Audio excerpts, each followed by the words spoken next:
حضرت ابن عباس رضی اللہ تعالیٰ عنہ کی روایت۔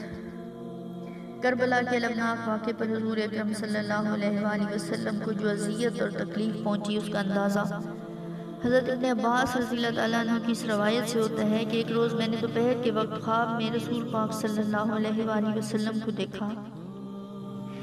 آپ کے بال مبارک بکھرے ہوئے گرد آلود ہیں، دست مبارک میں خون سے بھری ہوئی بوتل ہے۔ میں نے عرض کیا یا رسول اللہ صلی اللہ علیہ وآلہ وسلم، میرے ماں باپ آپ پر قربان ہوں، یہ کیا ہے؟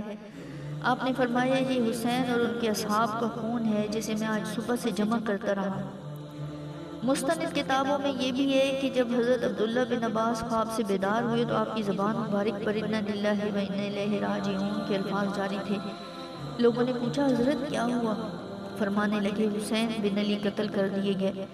لوگوں نے پوچھا حضرت آپ کو کیسے پتہ چلا؟ تو آپ نے فرمایا ابھی خواب میں رسول اللہ صلی اللہ علیہ وآلہ وسلم تعزیت کی کیفیت میں میرے سامنے تشریف لائے۔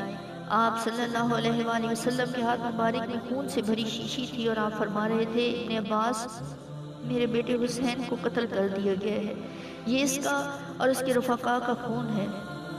حضرت عباس فرماتے ہیں میں اس تاریخ اور وقت کو یاد رکھ لیا۔ جب خبر آئی تو پتہ چلا کہ حضرت امام حسین اسی دن اسی وقت شہید کیے گئے تھے۔